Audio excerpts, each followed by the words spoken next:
হ্যাঁ ঠিক আছে, তাহলে রেকর্ড হচ্ছে। সো লাস্ট ক্লাসে আমরা পড়ছি ফ্লেক্সিবল পেভমেন্ট নিয়ে। ফ্লেক্সিবল পেভমেন্টে আমরা বেসিক্যালি কী ইউজ করি, অ্যাগ্রিগেট ইউজ করি, আর বাইন্ডিং ম্যাটেরিয়াল হিসেবে ইউজ করি বিটুমিন। ঠিক যেভাবে আমরা কংক্রিট স্ট্রাকচারে অ্যাগ্রিগেট ইউজ করি, মানে বালি, ইটের টুকরো, পাথরের টুকরো, তারপর হচ্ছে পানি, সিমেন্ট। এখানে সিমেন্ট ইউজ হয় বাইন্ডিং ম্যাটেরিয়াল হিসেবে, অর্থাৎ ফাইন অ্যাগ্রিগেট আর কোর্স অ্যাগ্রিগেট যারা যে যুক্ত করে রাখে, বাইন্ড করে রাখে, সে হচ্ছে সিমেন্ট। রোডে আমরা যেটা যখন ফ্লেক্সিবল পেভমেন্ট ইউজ করি, তখন আমরা বাইন্ডিং ম্যাটেরিয়াল হিসেবে ইউজ করি বিটুমিন। হ্যাঁ, আর যখন হচ্ছে আমরা রিজিড পেভমেন্টে যাই, তখন ঠিক স্ট্রাকচারের মতোই, বিল্ডিং স্ট্রাকচারের মতো আমরা বাইন্ডিং ম্যাটেরিয়াল হিসেবে ইউজ করি সিমেন্ট। সিমেন্টকে। আচ্ছা, এখন হচ্ছে আমরা কিন্তু অনেক দিন ধরে রাস্তাঘাট বানাচ্ছি, ঠিক আছে? সো একটু hold। হ্যাঁ, আমরা অনেকদিন ধরে কিন্তু রাস্তা ইউজ করতেছি। তো যখনই আপনার একটা জিনিসে মানুষ অনেক দিন ধরে কাজ করতে থাকে, আস্তে আস্তে তার মধ্যে কী তৈরি হয়, একটা ট্রায়াল অ্যান্ড এরর বেসিস তৈরি হয়, একটা অভিজ্ঞতা তৈরি হয়। সে দেখে কি আমি আমি যে বিটুমিনটা ইউজ করতেছি, এই বিটুমিনটা ইউজ করার ফলে এই সুবিধা পাওয়া যাচ্ছে, এই অসুবিধাগুলো হচ্ছে। সো তখন তারা করে কি, সেটাকে ইমপ্রুভ করার চেষ্টা করে, ঠিক আছে?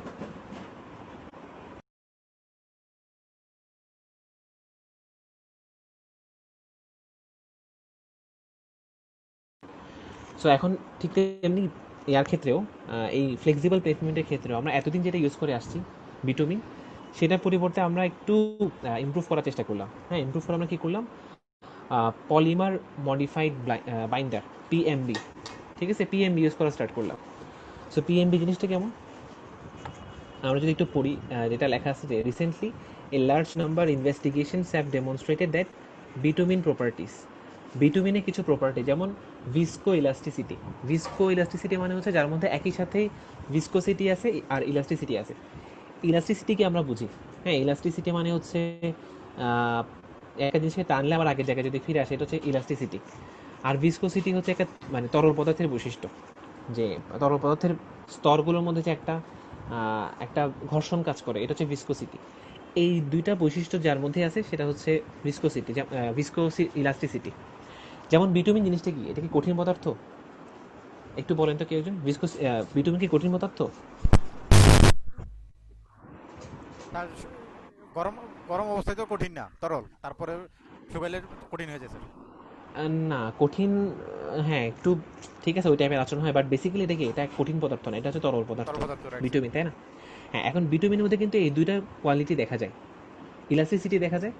এ, আপনি ধরেন আলকাতরা জিনিসটা কি, প্রচণ্ড রকমের একটা মানে খুব টাইম লাগে। আপনি ধরেন ফোটায় ফোটায় ফেলতেছি আমি, পানি ফোটায় ফোটায় ফেলে যদি একটা পাত্র ভর্তি করতে চাই, হয়তো বা 1 ঘন্টার মধ্যে ভর্তি হয়ে যাবে, ঠিক আছে, বা 2 ঘন্টার মধ্যে পুরো পাত্র ভর্তি হয়ে যাবে পানির। তো পানির ভিসকোসিটির সান্দ্রতার ব্যাপারটা ওরকম। বাট বিটুমিনের একটা ফোঁটা পড়তে অনেক সময় লাগবে, তাই না? ব্যাপারটা বোঝা যাচ্ছে? আলকাত্রা হচ্ছে সবচেয়ে বেশি মানে ইয়াওয়ালা পদার্থ, যার অনেক টাইম লাগে একটা ফোঁটা পড়তেও। এটা হচ্ছে বিটুমিনের একটা প্রপার্টি। বুঝছেন জিনিসটা? মানে গেস করা যাচ্ছে যে বিটুমিন কেমন? আপনি একটু রেসপন্স করেন কেউ জি একজন, স্যার, যে জি স্যার, বুঝছেন কিনা জিনিসটা। জি স্যার। হ্যাঁ, বিটুমিনের অনেক টাইম লাগে, আপনি গুগল করলেই দেখবেন যে বিটুমিনের ভিসকোসিটি কেমন। সাপোজ আমি একটু আপনাদের দেখাই, যদি কোনো ভিডিও থাকে এখানে আমার। স্যার ভিটামিনের গলনাঙ্ক একটু বেশি স্যার। গলনাঙ্কটা ইম্পর্টেন্ট ইস্যু না, আমি বলতেছি।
লাইক ধরেন এই ভিডিওটার ক্ষেত্রে, হ্যাঁ,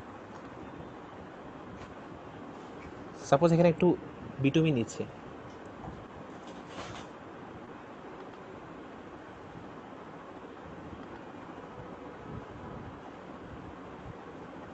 এ দেখেন পাত্র থেকে ঢালতেছে,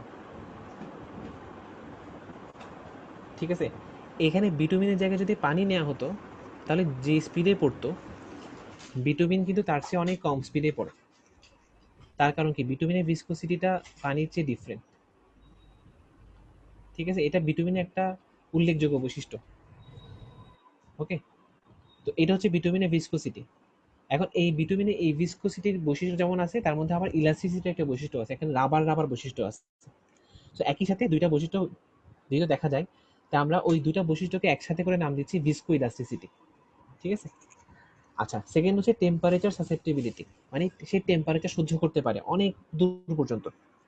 আপনার এখন তো আপনার 7th সেমিস্টারে, এর পরের সেমিস্টারে আপনারা একটা ল্যাব করবেন ট্রান্সপোর্টেশনে, সেখানে বিটুমিনের কিছু পরীক্ষা করা হবে, তখন দেখবেন যে বিটুমিন খুব বেশি তাপমাত্রা সহ্য করতে পারে, ঠিক আছে। তো এখন বলা হচ্ছে যে এই যে দুটো প্রপার্টি আছে, can be improved using an additive or chemical reaction modification. আমরা সিমেন্টের কোয়ালিটি বাড়ানোর জন্য কি অ্যাডিটিভ ইউজ করি, কেউ একজন বলতে পারবেন? ফ্লাই ইউজ করি না সিমেন্টের প্রপার্টি ডেভেলপ করার জন্য, ইমপ্রুভ করার জন্য? আপনাদের তো এটা জানার কথা। আমরা ছাই ইউজ করি অনেক সময় সিমেন্টের কোয়ালিটি একটু বাড়ানোর জন্য, একটু ইমপ্রুভ ফ্লাই করার জন্য। Fly ash sir, fly ash. Fly এশ। ফ্লাই অ্যাশ ইউজ করি, সেম একইভাবে পিএমবি অর্থাৎ সরি বিটুমিনের ক্ষেত্রেও এর কোয়ালিটি বাড়ানোর জন্য আমরা কিছু অ্যাডিটিভ, ঠিক আছে। স্যার আচ্ছা, তারপর দেখেন বলা হচ্ছে the use of polymer modified bitumens. Polymer হচ্ছে কি, এক ধরনের জৈব যৌগ। তো এগুলো যখন আমরা ইউজ করব, তখন বিটুমিনের বিহেভিয়ার চেঞ্জ হয়ে যাবে। কেমন চেঞ্জ হবে? The use of polymer modified bitumens to achieve better asphalt pavement. আচ্ছা, একটা জিনিস, আপনারা এখন পর্যন্ত 3-4টা ক্লাস করছেন, ঠিক আছে, ট্রান্সপোর্টেশনের উপর। এখন যদি আপনাদের কেউ জিজ্ঞেস করে যে আমরা কি রোড বলবো নাকি রাস্তা বলবো, ইঞ্জিনিয়াররা ইউজ করে পেভমেন্ট, তারা রোড বলবে না, ঠিক আছে। এটা মাথায় রাখবেন যখন আপনারা ইন্টারভিউ দিতে যাবেন প্রাইভেট কোম্পানিগুলোতে অথবা গভর্নমেন্ট ক্ষেত্র, সেক্ষেত্রে আপনারা কিন্তু বলবেন পেভমেন্ট। রোড কিন্তু ইঞ্জিনিয়ারিং ল্যাঙ্গুয়েজ না, রোড হচ্ছে জেনারেল মানুষের ল্যাঙ্গুয়েজ। আচ্ছা, সো বলা হচ্ছে যে asphalt pavement performance has been observe for a long time, অর্থাৎ আমরা এখানে পেভমেন্ট ইউজ করছি, পেভমেন্টে পলিমার ইউজ করছি। সো বলা হচ্ছে the improve functional properties include, যে এখন যদি আমরা পলিমার ইউজ করি, ঠিক আছে, নিচে আমরা দেখাবো সেই পলিমারের নামগুলো কি কি। তখন যেটা হয়, permanent deformation, fatigue and low temperature cracking, এগুলো থেকে মুক্তি পাওয়া যায়, এগুলো সলভ হয়ে যায়। আপনাদের পরীক্ষায় আসতে পারে যে আমার যে পিএম ইউজ করি এর ফলে কি কি ইমপ্রুভমেন্ট দেখা যায়। পার্মানেন্ট ডিফরমেশন সলভ হয়, ফ্যাটিক প্রবলেম সলভ হয়, লো টেম্পারেচার ক্র্যাকিং সলভ হয়। The properties of PMBs are dependent on polymer characteristics, ঠিক আছে, পলিমারের বৈশিষ্ট্যের উপর ডিপেন্ড করবে। আমরা কি বলছি, আমরা সিমেন্টে ছাই ইউজ করি অথবা ফ্লাই অ্যাশ ইউজ করি, আর বিটুমিনের স্যার প্রশ্নটা কি আসতে পারে স্যার? প্রশ্নটা আসতে পারে হচ্ছে এভাবে যে বিটুমিনকে যে আমি পলিমার ইউজ করলাম, পলিমার অ্যাড করলাম, এর ফলে বিটুমিনের কি কি কোয়ালিটি চেঞ্জ হয়েছে, কি কি কোয়ালিটি ইমপ্রুভ হয়েছে, এগুলো একটু বলো, এটাই। আচ্ছা, জি so স্যার, the বুঝতে পারছি। properties of PMVs are dependent on the polymer characteristics, অর্থাৎ আমরা যে পড়ছি যে ফ্লাই অ্যাশ অ্যাড করলে সিমেন্টের কোয়ালিটি ইমপ্রুভ হয়, ভালো হয় আরো। স্যার স্যার একটা প্রশ্ন হ্যাঁ, স্যার, হ্যাঁ, কোয়ালিটি তো ইমপ্রুভ হয় না, এটা সেটিং অ্যাকশন মন্থর করে দেয়। বুঝি নাই। স্যার এটা ওই ফ্ল্যাশটা পড়ছিলাম, ওই সেটিং অ্যাকশন রিডিউস করে। সেটিং, এখন দেখেন এটা হচ্ছে সেটিং, আমি কখনো কখনো কি চাই, ফাস্ট হোক এটা চাই। সিমেন্ট কখনো কখনো আমরা কি চাই যে ফাস্ট হোক এটা চাই, কখনো কখনো আমরা স্লো হোক এটা চাই। যেমন আপনার সাপোজ আমি যখন আন্ডার ওয়াটার কনস্ট্রাকশন করি, তখন আমি মানে এক ধরনের ওয়াটার রিটেনিং স্ট্রাকচার। হ্যাঁ, যখন যেগুলো আন্ডার ওয়াটার স্ট্রাকচার হবে সেখানে আমি এক ধরনের সেটিং চাইবো, সেক্ষেত্রে আমার এটাকে প্রভাব পড়তে হবে। ওই ক্ষেত্রে চিন্তা করতে গেলে যে আমার জন্য এটা পজিটিভ ঠিক আছে, ইমপ্রুভমেন্ট, আমি ওই দিক থেকে ইমপ্রুভমেন্ট ওয়াটার ইউজ করছি, ঠিক আছে। ইচ্ছা করে আমি কেন এমন জিনিস দিব যেটা আমার ক্ষমতা কমাই দিবে, ডিসইমপ্রুভমেন্ট করবে। ওকে স্যার, থ্যাংক ইউ আমি স্যার। তো সেটা একটা হ্যাঁ এক্সাম্পল আনার জন্য বলছি আপনাদের, যে সিমেন্টের ক্ষেত্রে এটা যেমন ইউজ হয়, ঠিক তেমনি বিটুমিনের ক্ষেত্রে এটা ইউজ করে, এটাই। আচ্ছা, তো the properties of PMBs are dependent on the polymer characteristics, অর্থাৎ পলিমারে যে বৈশিষ্ট্য থাকবে সেই বৈশিষ্ট্যটাই হচ্ছে আপনার বিটুমিনে কনভার্ট হবে, ডিপেন্ড করবে ওটা। পলিমারের কোয়ালিটি যদি ভালো হয়, বিটুমিনের ইমপ্রুভমেন্টটাও ভালো হবে। এখন কিসের উপর ডিপেন্ড করবে? পলিমারের ক্যারেক্টারিস্টিক, কন্টেন্ট, কি পরিমাণ ইউজ করতেছে, অ্যান্ড বিটুমিন নেচার। বিটুমিনটাও কেমন? বিটুমিন অনেক জায়গা থেকে পাওয়া যায়, একটা হচ্ছে কয়লা থেকে আসে, আবার অন্যান্য সোর্স থেকেও আসে, ঠিক আছে? As well as the blending process, কিভাবে ব্লেন্ড করতেছি। তারপরে despite the large number of polymeric products, অনেক ধরনের পলিমার পাওয়া যায়, ঠিক আছে?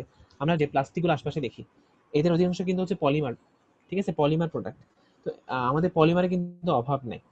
তারপরেও আমরা যেটা ইউজ করি, there are relatively few types, খুব কম আছে যেটা সুটেবল ফর বিটুমিন মডিফিকেশন। বিটুমিনকে মডিফাই করার জন্য কিন্তু অত ভালো পলিমার পাওয়া যায় না। আচ্ছা, কিন্তু দুইটা পাওয়া যায়। এই দুটার নাম কি? একটা হচ্ছে প্লাস্টোমার আর একটা হচ্ছে ইলাস্টোমার। এগুলো হচ্ছে থিওরিটিক্যাল নলেজ, আপনাদের জানতে হবে এটাকে, যে দুইটা পাওয়া যায়, একটা হচ্ছে প্লাস্টোমার্স আর একটা হচ্ছে ইলাস্টোমার্স। তো বলা হচ্ছে elastomers have a characteristically high elastic response, তার মধ্যে ইলাস্টিসিটি বেশি, and therefore resist permanent deformation. তো আপনার রোডঘাটে যে রাস্তা পেভমেন্ট, আপনি দেখবেন যে পার্মানেন্ট ডিফরমেশন হচ্ছে, একটা যে মানে আপনার স্থায়ী বিকৃতি তৈরি হচ্ছে, এটাকে সে রেজিস্ট করতে পারে। হ্যাঁ, আপনার পেভমেন্ট এটা একটা সমস্যা যে স্থায়ী একটা বিকৃতি হয়ে, যেটা সলভই করা যায় না। তো আপনি যখন ইলাস্টোমার ইউজ করবেন তখন এই সমস্যাটা সলভ হয় by stretching and recovering the initial shape. Okay, এভাবে সে সলভ করে। তারপর plastomer form a tough rigid 3 dimensional network to resist deformation. Plastomer আবার অন্যভাবে রেজিস্ট করে, ঠিক আছে? কিভাবে? 3 dimensional network to resist deformation, এভাবে করে, টাফ রিজিড কোয়ালিটি দিয়ে। The thermoplastic rubber styrene butadiene styrene SBS is an example of elastomer. তো আমরা বলছি প্লাস্টোমার আর ইলাস্টোমার, এগুলো হচ্ছে জেনারেল নাম, ঠিক আছে? অ্যাকচুয়াল জিনিসটা কি? এসবিএস হচ্ছে এক ধরনের ইলাস্টোমার, আর ইথিনিল ভিনাইল অ্যাসিটেট হচ্ছে এক ধরনের প্লাস্টোমার। আমি আপনাদের বলতে পারি যে আমাকে এক ধরনের প্লাস্টোমারের উদাহরণ দাও, ইলাস্টোমারের উদাহরণ দাও, তখন আপনারা এগুলো ইউজ করবেন, যে এসবিএস, স্টাইরিন বিউটাডাইন স্টাইরিন হচ্ছে ইলাস্টোমারের এক্সাম্পল, আর ইথিলিন ভিনাইল অ্যাসিটেট হচ্ছে প্লাস্টোমারের এক্সাম্পল। ওকে, এখানে একটা কথা দিচ্ছে, দেখেন যে ইভিএ, ইভিএ মানে হচ্ছে ethylene vinyl acetate. EVA polymers have been in use in road construction for more than 20 years, ঠিক আছে? আমরা হয়তো জানিও না যে এটা ইউজ হয়, বাট এটাই কিন্তু 20 বছর ধরে ইউজ হচ্ছে বলা হচ্ছে এখানে। মোর দেন 20 years in order to improve both ওয়ার্কেবিলিটি। ওয়ার্কেবিলিটি মানে কি? যে এটার ক্যারেক্টারিস্টিকটা উন্নত করে, of the asphalt during construction. কার্যক্ষমতা বৃদ্ধি করে স্যার, হ্যাঁ হ্যাঁ ওয়ার্কেবিলিটি। হ্যাঁ হ্যাঁ হ্যাঁ, কার্যক্ষমতা বৃদ্ধি করে, of the asphalt during construction and its deformation resistance to service. ওকে,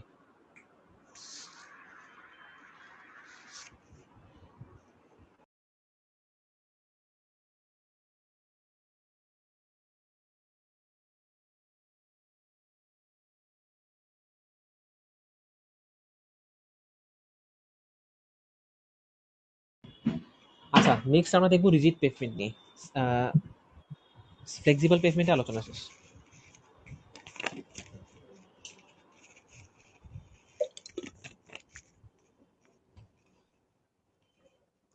একটু আপনাদের এখন থিওরিটিক্যাল মানে বকবকানিগুলো একটু সহ্য করতে হবে, কারণ থিওরি যদি না বুঝেন তাহলে ওই মানে শুধু ম্যাথ দিয়েই হচ্ছে ভালো লেভেলে যাওয়া যাবে না, একটু থিওরিও ভালো করে জানতে হবে, তখন আপনার নলেজ বাড়বে। একটু করে সহ্য করতে হবে কয়েকটা ক্লাস, এখন একটু থিওরি বেশি আলোচনা হবে, তারপর আস্তে আস্তে ম্যাথ বাড়তে থাকবে।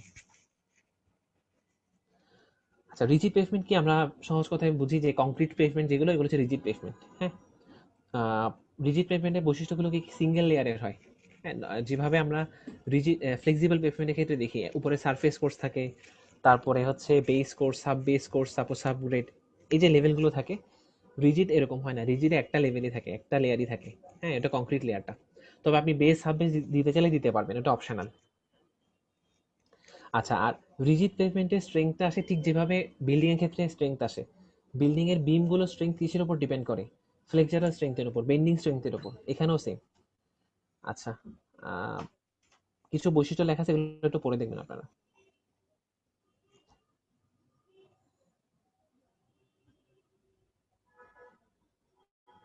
আচ্ছা, এখানে কিছু আলোচনা আছে, আমরা একটু পড়ি, যে যেটা বলা হচ্ছে, rigid pavements though costly in initial investment are cheap in long run because of low maintenance costs.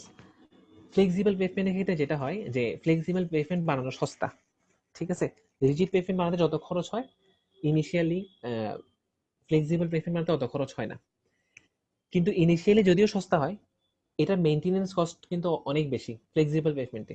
Flexible pavement বারবার নষ্ট হয়, 5 বছর পর পর ঠিক করতে হয়, 1 বছর পর পর ঠিক করতে হয়।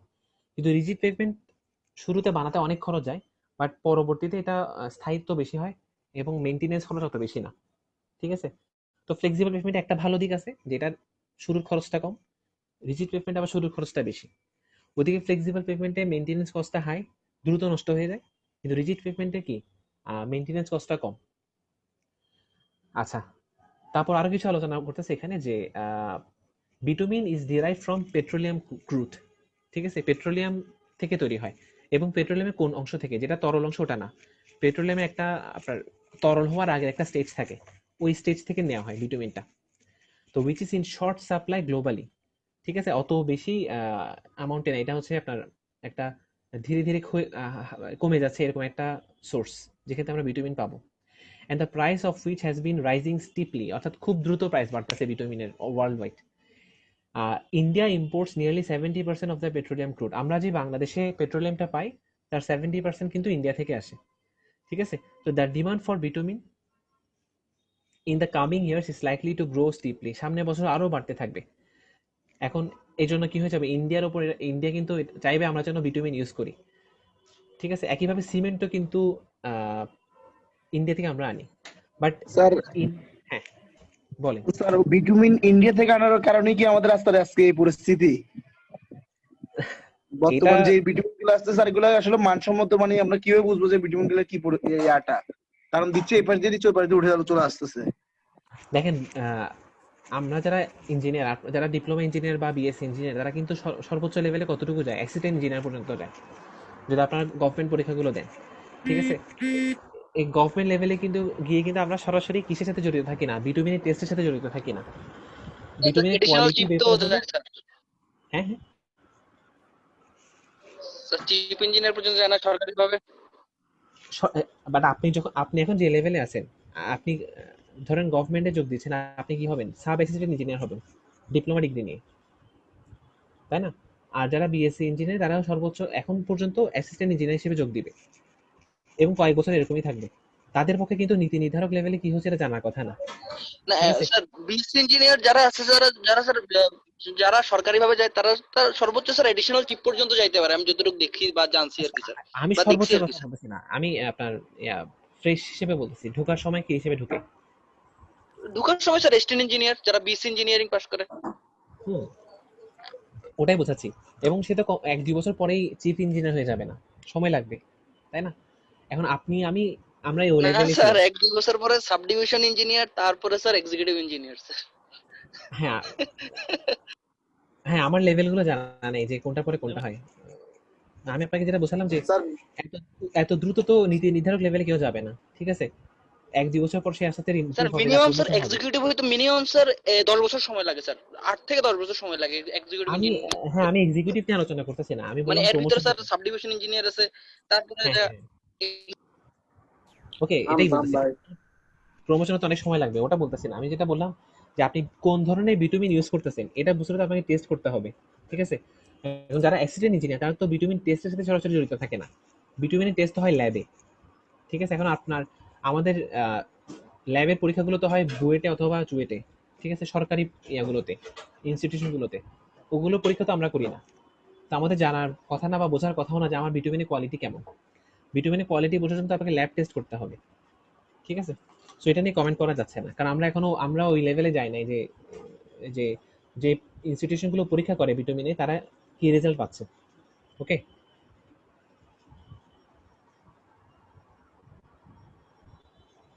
আচ্ছা, তো যেটা এখানে মেইনলি বোঝার আলোচনা করতেছি সেটা হচ্ছে সিমেন্টও কিন্তু ইন্ডিয়াতে অ্যাভেলেবল, ঠিক আছে, but its availability in the future is also assure. But cement ফিউচারেও থাকবে এটা মোটামুটি গ্যারান্টি দেওয়া যায়, কারণ সিমেন্টের প্রসেস সিমেন্ট যেভাবে তৈরি করতেছি ক্যালসিয়াম সালফেট থেকে, অ্যালুমিনিয়াম সালফেট থেকে, এগুলো নেচারে অ্যাভেলেবল। বাট বিটুমিনটা কিন্তু অ্যাভেলেবল না, আবার বিটুমিনের বানানোর প্রসেসটাও কিন্তু অনেক হার্ড। সেই হিসেবে আমাদের কিন্তু রিজিডের দিকেই শিফট করা উচিত। যেহেতু রিজিড পেভমেন্টের রিসোর্সগুলো কিন্তু অ্যাভেলেবল। সেকেন্ড যেটা বলা হচ্ছে যে beside the easy available of cement, concrete roads have a long life. Concrete road কিন্তু অনেক দিন টেকে, অনেক বছর টেকে। আর হচ্ছে কংক্রিট রোডগুলো আপনারা সহজেই মেনটেনেন্স করতে পারবেন না, ঠিক আছে? এবং আমরা যেমন চিটাং শহরে এখন দেখতেছি যেখানে সেখানে রাস্তা ভাঙা হচ্ছে, সেগুলো কি আসলে ফ্লেক্সিবল পেভমেন্ট? কংক্রিট পেভমেন্ট কিন্তু এরকম করে ভাঙা যায় না, আজকে ভাঙলেন কালকে আপনি ঠিক করে দিয়ে গাড়ি গাড়ি ঘোড়া চলবে। কংক্রিট পেভমেন্ট এরকম না। কংক্রিট পেভমেন্ট যখন মেনটেনেন্স করবেন ওই রাস্তা পুরো বন্ধ, এরকম অবস্থা হয়ে যাবে, ঠিক আছে? সো ফ্লেক্সিবল পেভমেন্টের ক্ষেত্রে এরকম নাই। এই জন্য আমাদের বেটার অপশন হচ্ছে রিজিড পেভমেন্টের দিকে শিফট করা। আচ্ছা, আরেকটা কথা হচ্ছে another major advantage of concrete roads is the savings in fuel. আপনাদের লাস্ট ক্লাস আমি বলছিলাম যে ফ্লেক্সিবল পেভমেন্ট রাস্তা, ফ্লেক্সিবল পেভমেন্টের চাকা একদম ইন্টিমেটলি রিলেটেড থাকে। চাকা ফ্লেক্সিবল পেভমেন্টের ভেতরে একদম দেবে যায়, ঠিক আছে? তা লেগে লেগে লেগে যায়। ফলে আপনি যদি 1 কিলোমিটার ফ্লেক্সিবল পেভমেন্টে যান আপনার গাড়ি দিয়ে, যেরকম ফুয়েল কস্ট হবে, সে একই দূরত্ব যদি আপনি রিজিড পেভমেন্টে যান আপনার তার চেয়েও কম ফুয়েল কস্ট হবে। এখানে বলা হচ্ছে 20% কম হবে। হ্যাঁ, আপনি 1 কিলোমিটার যেতে যদি 1 লিটার খরচ হয়, আর রিজিড পেভমেন্টে সেক্ষেত্রে খরচ হবে 800 মিলি, কম্পেয়ার করলে আর কি। আচ্ছা, তারপর বলছে concrete roads can withstand extreme weather conditions, বৃষ্টি পড়ুক কিংবা অত্যন্ত রোদ হোক, যেটাই হোক না কেন সে সেটা সহ্য করতে পারে। তো এগুলো ছিল মোটামুটি রিজিড পেভমেন্টের কোয়ালিটি নিয়ে আলোচনা। আচ্ছা, এখন আমরা যেটা শিখবো সেটা হচ্ছে semi rigid pavement.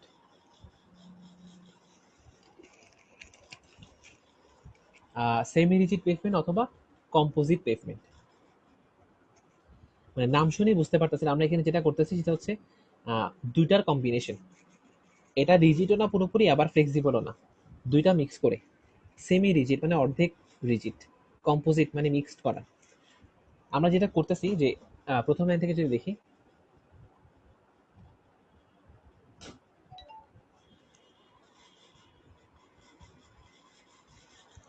a concrete pavement with good wear or tear and chemical resistance has great একটু দাঁড়ান।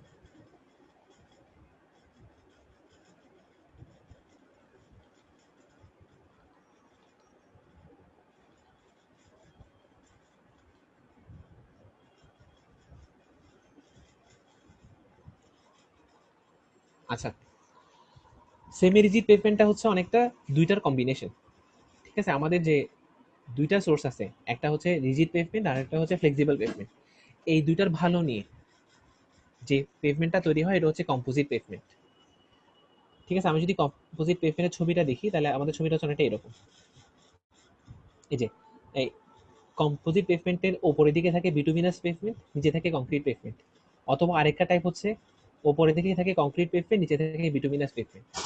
আমরা যেহেতু কি জানি যে বিটুমিনের কিছু ভালো বৈশিষ্ট্য আছে, কংক্রিটের কিছু ভালো বৈশিষ্ট্য আছে, তো দুইটা ইউজ করে আমরা এগুলো তৈরি করি। আমরা এখন ডিটেল দেখি যে আসলে কি কি জিনিস আছে যেটা আমরা ইউজ করতে পারি। বলা হচ্ছে কংক্রিট পেভমেন্টে কিন্তু আমরা একটু আগে দেখলাম যে কংক্রিট পেভমেন্ট খুব ভালো সহ্য ক্ষমতা আছে, গাড়ির চাকার ঘর্ষণটা সে বেশি সইতে পারে। এই কোয়ালিটিটা আমরা রাখতেছি এখানে। অ্যান্ড কেমিক্যাল রেজিস্ট্যান্স, অর্থাৎ আমি যে আপনাদের একবার বলছিলাম যে অনেক সময় গাড়ির রাস্তার উপর দিয়ে কেমিক্যাল প্রোডাক্টস যায়, সাপোজ হাইড্রোলিক অ্যাসিড বলেন অথবা তেল বলেন, এগুলো নিয়ে গাড়িগুলো পাস করে। আমাদের দেশে আমরা সাধারণত এরকম দেখি না। সাপোজ আপনি পানি নিয়েই যাচ্ছেন, একটা একটা গাড়ি যে শুধু পানি বহন করতেছে, সাপোজ ওয়াসার গাড়িগুলো, বাট সেক্ষেত্রেও পানি কিন্তু উপচায় পড়ে, পানি কিন্তু কিছু কিছু ফোঁটা পড়ে রাস্তার উপর পড়ে থাকে। সাপোজ আপনি অনেক এরকম কেমিক্যাল সাবস্টেন্স নিয়ে যাচ্ছেন, অনেক সেফটি দিলেন যে যেন বাইরে না পড়ে, তারপরে কিছু কিছু কিন্তু বাইরে পড়ে, এবং একটা রোড দিয়ে যদি ক্রমান্বয়ে এরকম যেতে থাকে তাহলে কি হয়, তার উপর কিন্তু একটা প্রভাব পড়ে। বাট এইগুলো সহ্য করার ক্ষমতা বিটুমিনের চেয়ে বা ফ্লেক্সিবল পেভমেন্টের চেয়ে কংক্রিট পেভমেন্টের একটু বেশি। কিন্তু এগুলো যদিও হয়, তারপরে এগুলোর যে প্রভাবটা পড়ে এগুলো রিপেয়ার করাটা কঠিন। ওভারঅল আমি আপনাদের যেটা বলবো যে মানে ফ্লেক্সিবল পেভমেন্ট খুব সহজে রিপেয়ার করে ফেলা যায়, ঠিক আছে? যদিও মেনটেনেন্স খরচটা একটু বেশি। ওদিকে কংক্রিট পেভমেন্ট খুব সহজে রিপেয়ার করে ফেলা যায় না, কিন্তু মেনটেনেন্স খরচটা কম। কারণ কি, এই যে যে কেমিক্যালের কারণে যে ক্ষতিগুলো হয় বা ঘর্ষণের কারণে যে ক্ষতিগুলো হয় আপনার কম্পোজিট পেভমেন্টে বা রিজিড পেভমেন্টে, এই ক্ষতিগুলো রিপেয়ার করাটা একটু ডিফিকাল্ট। কিন্তু অ্যাসফল্ট কংক্রিটে অর্থাৎ আপনার বিটুমিনের ক্ষেত্রে ক্যান ইজিলি বি রিপেয়ার্ড, সহজে রিপেয়ার করা যায়। But if is not durable if under heavy load, যদি হেভি লোড পড়ে সেক্ষেত্রে সে কিন্তু আবার ডিউরেবল না, সেক্ষেত্রে সে ক্ষতিগ্রস্ত হয়। এখন দ্য সেমি রিজিড পেভমেন্ট, অর্থাৎ যে পেভমেন্টটা আপনার দুইটা সমন্বয়ে তৈরি, কংক্রিট পেভমেন্ট হোক ফ্লেক্সিবল পেভমেন্ট হোক, has been developed by combining the advantages of both pavements to perform like concrete but to be easily maintained like asphalt concrete, অর্থাৎ সে পারফর্ম করবে হচ্ছে রিজিড পেভমেন্টের মতো, তার উপর দিয়ে গাড়ি যখন যাবে গাড়ির তেল খরচ বেশি হবে না, ঠিক আছে, ঘর্ষণটা সহ্য করতে পারবে, তারপর হচ্ছে লোড সে নিতে পারবে, এটা তার মধ্যে থাকবে। কিন্তু আবার আমার যে একটা ভালো কোয়ালিটি ফ্লেক্সিবল পেভমেন্টের ক্ষেত্রে আমরা পাই সেটা কি, যে সহজে এটা মেনটেন করা যায়, এই কোয়ালিটিটাও এর মধ্যে আনা হয়েছে। So semi-rigid pavement is a type of pavement structure in which a semi-rigid base layer, অর্থাৎ এখানে সেমি রিজিড একটা বেস লেয়ার থাকে, usually made up of cement treated base, অর্থাৎ সিমেন্ট দিয়ে ট্রিট করা হয়েছে বেসটাকে। আমাদের নর্মাল যে বেসগুলো থাকতো ওটাই বাট সিমেন্ট দিয়ে তৈরি করা। অর্থাৎ আমরা যে আগে ফ্লেক্সিবল পেভমেন্টে কি দেখছি, উপরে সারফেস কোর্স থাকে, নিচে বেস কোর্স থাকে, সাব বেস সাবগ্রেড। ওই বেস কোর্সে কি থাকে, অ্যাগ্রিগেট থাকে, সিমেন্ট থাকে না। কিন্তু রিজিড পেভমেন্টটা হয় সিমেন্ট ট্রিটেড, অর্থাৎ ওখানে সিমেন্ট ইউজ করা হয়। তো সিটিবি মানে cement treated base or cement stabilised base, অর্থাৎ কি CSB is overlaid with a top flexible layer of asphalt mixture, অর্থাৎ আমার বেস লেয়ারটাতে কি থাকে, আগের মতোই অ্যাগ্রিগেট থাকে, বাট সেখানে সিমেন্ট দিয়ে দেওয়া হয়। এটা একটা তফাৎ সেমি রিজিড পেভমেন্টের ক্ষেত্রে। ফ্লেক্সিবল পেভমেন্ট এটা হতো না, ফ্লেক্সিবল পেভমেন্টে শুধু অ্যাগ্রিগেট থাকতো, কিন্তু সেমি রিজিড পেভমেন্টে ওপরে আপনার বিটুমিনের সারফেস থাকে, তার নিচে হচ্ছে কি থাকে, অ্যাগ্রিগেট থাকে, বাট সেখানে সিমেন্ট মিক্সড করা, তাই অনেকটা কংক্রিটের মতো বৈশিষ্ট্য পেয়ে যায়। Because a considerable amount of fly ash or other waste materials can be used in CTB or CSB and less petroleum based virgin asphalt binder is required, তাহলে আমার কি এখানে বিটুমিনের খরচটা কম হচ্ছে, বিটুমিনটা কম লাগতেছে, সেমি রিজিড নিচে লেয়ারে কি ইউজ করে ফেলতেছি, সিমেন্ট ইউজ করতেছি। আর সেমি রিজিড পেভমেন্ট হচ্ছে এনভায়রনমেন্ট ফ্রেন্ডলি, যেহেতু এখানে কংক্রিট আমি বিটুমিনটা কম খরচ করতে হচ্ছে, এবং সাস্টেইনেবল, কারণ কি আমার নিচে নর্মালি কি হয়, বৃষ্টির পানি পড়লে অথবা বিভিন্ন কেমিক্যাল সাবস্টেন্সগুলো গেলে উপরে লেয়ার ভেদ করে নিচে লেয়ারে চলে যায়, ঠিক আছে, তখন নিচে লেয়ারগুলো ক্ষতিগ্রস্ত হয়, যেটা হচ্ছে আমার ইয়াতে দেখা যায় না, সেমি রিজিডের ক্ষেত্রে হয় না। এখন সেমি রিজিডের ড্রয়িংটা কেমন, ওপরে থাকে বিটুমিনাস পেভমেন্ট, উপরে আমরা বরাবর মতো বিটুমিন দিই, ঠিক আছে, তারপর হচ্ছে মানে এসি ওভারলে বলা হচ্ছে, এসি মানে অ্যাসফাল্ট কংক্রিট, তার নিচে থাকে কংক্রিট পেভমেন্ট। আমরা যে আগে দেখছিলাম ফ্লেক্সিবল পেভমেন্টে কিন্তু যে কংক্রিট পেভমেন্ট থাকে না, জাস্ট কি থাকে, অ্যাগ্রিগেট থাকে, তার নিচে সাববেস, এভাবে তৈরি করা যায়, অথবা আপনার উপরে কংক্রিট দিয়ে নিচে বিটুমিন দিয়ে তৈরি করা যায়, ঠিক আছে। আচ্ছা আমরা এখন স্যার একটা ছবি দেখি। স্যার নিচে বিটুমিন তো দেখি নাই স্যার, ওইটা কোনটা আবার? আমরা এর আগেটা দেখছি আর কি, প্রথমটা দেখতেছি। মানে ভিটামিনটা কোন জায়গায় থাকতেছে, মাঝখানে থাকতেছে? এটা আমরা এখন পর্যন্ত নর্মাল আমরা যেটা দেখি সেটা হচ্ছে রিজিড আর ফ্লেক্সিবল, এটা হচ্ছে সেমি জি রিজিড, ঠিক আছে। জি জি সেমি রিজিড আবার দুটো টাইপ আছে, একটা হচ্ছে উপরে বিটুমিন দেওয়া, আর একটা হচ্ছে উপরে কংক্রিট দেওয়া। এখন কোনটা ইউজ হয় এটা তো প্র্যাকটিক্যালি না দেখলে বোঝা যাবে না, বাট এই দুইটা ধরন আছে সেমি রিজিডের ক্ষেত্রে। এটা কি এবং এমনি এখন আমাদের দেশে প্র্যাকটিক্যালি হয় এমনি এটা, মানে সেমি বেসমেন্ট আমাদের দেশে সেমিটা? আমাদের দেশে বাম পাশেরটা হয়, আমি যতটুকু জানি বাম পাশেরটা হয়তো শুনছি আমি। জি স্যার, ওটাও দেখি আমরা এভেলেবেল দেখা যায় আর কি, ওই ডান পাশটাও দেখি না আর কি। আচ্ছা, আপনি রিজিড পেভমেন্ট দেখেন নাই কোথাও? রিজিড দেখছি, ওই সেমি হ্যাঁ, রিজিডটা আপনার দেখি না আর কি। আচ্ছা আচ্ছা। এখন ভিতরে কি আছে এটা তো দেখেন নাই, ভিতরেরটাতে বিটুমিন নাকি অ্যাগ্রিগেটর দেখার কি কোনো ওয়ে আছে? আমরা ওটা তো তো কিভাবে উপরেরটাই দেখবো? দেখি, ওইটাই আর হ্যাঁ কি। আচ্ছা একটু আপনাদের ছবি দেখাই যে এটা কেমন আসলে।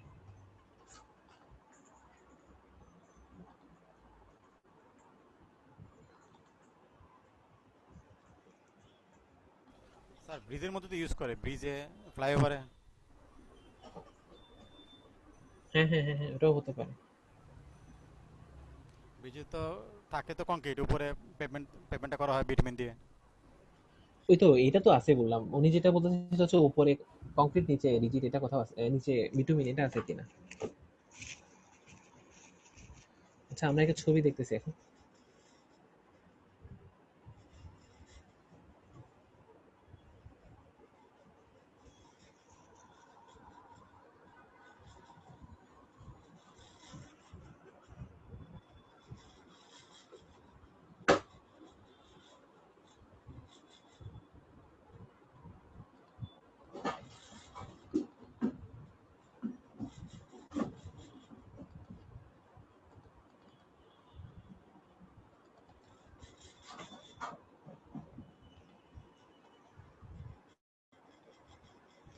আপনার ছবিটা দেখতেছেন? জি দেখতেছি। এটা বড় করা যাচ্ছে না কেন?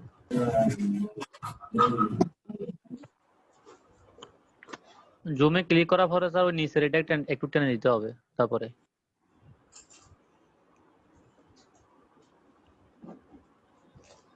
আমরা এটাতে না খুলে অন্য একটা এতে খুলি, তাহলে এটা বড় করে দেখা যাবে।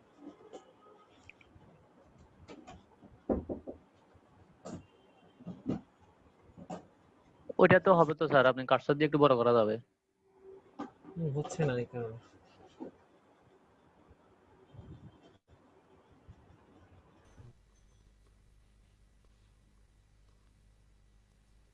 স্যার বড় করতে চাচ্ছেন স্যার?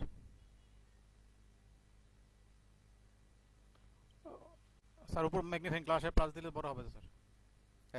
স্লাইড করেন, বড় হবে। একবার ক্লিক করতে হবে স্যার। এবার স্লাইড করেন স্যার, একবার ক্লিক করে স্লাইড করেন।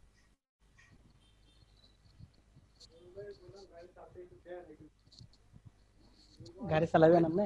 ওই স্লাইডারটা ধরে স্লাইড করলে বড় হবে স্যার। একটু টেনে দিতে হবে। স্যার আমরা তো দেখতে পাচ্ছি স্যার। টাইপস অফ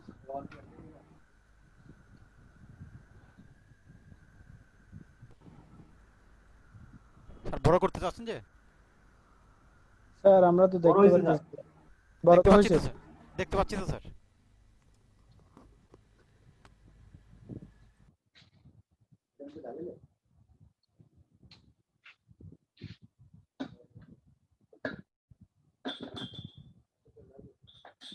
উনত্রিশ জন আছে আজকে। বাবা।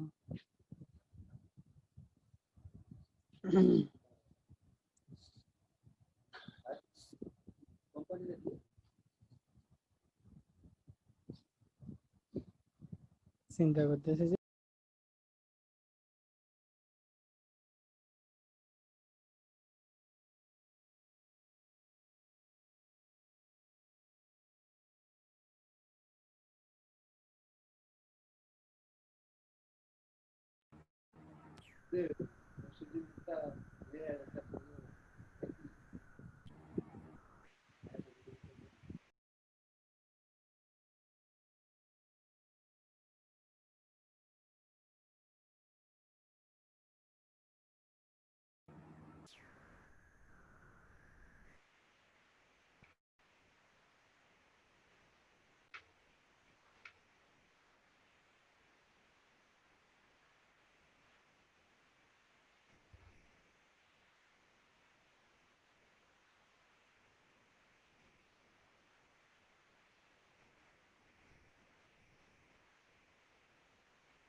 দেড়শো, এটা কি পিএসএ স্যার?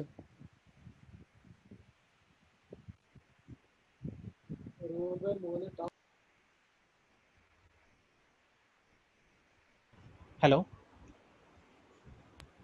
জি স্যার। আপনাদের স্যার এটা এখন এতক্ষণ মিউট ছিল, কথা শুনেননি? ওহো, না স্যার, আপনার কথা তো এতক্ষণ শুনিনি স্যার। একটু বলবেন তো, আমি এতক্ষণ মিউট ছিল জানতামই না। ভাবছি স্যার আপনি কোনো কিছু দেখাতে যাচ্ছেন। আপনি কিছু দেখাতে যাচ্ছেন? আমরা বসে আছি।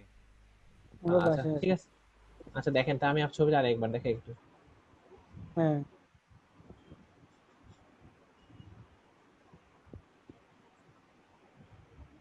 হ্যালো স্যার শুনতে পাচ্ছেন? হ্যাঁ হ্যাঁ শোনা আছে এখন। জি স্যার। আচ্ছা আমি যেটা দেখাচ্ছি তা বামের ছবিতে দেখেন, এটা হচ্ছে জি স্যার। ফ্লেক্সিবল পেভমেন্টটা বামেরটা, আর ডানেরটা হচ্ছে রিজিড পেভমেন্টটা। দেখেন জি ফ্লেক্সিবল স্যার। পেভমেন্টের লেয়ার কতগুলো, উপর একটা সারফেস কোর্স থাকে ড্রেসিং, তারপরটা কি সারফেস কোর্স, এটা হচ্ছে বিটুমিনেরটা, নিচেটা হচ্ছে বেস কোর্স, তারপর সাব বেস, এরপর হচ্ছে আপনার ন্যাচারালি যেটা থাকে মানে পৃথিবীর মাটি। মাটি সয়েল সয়েল স্যার।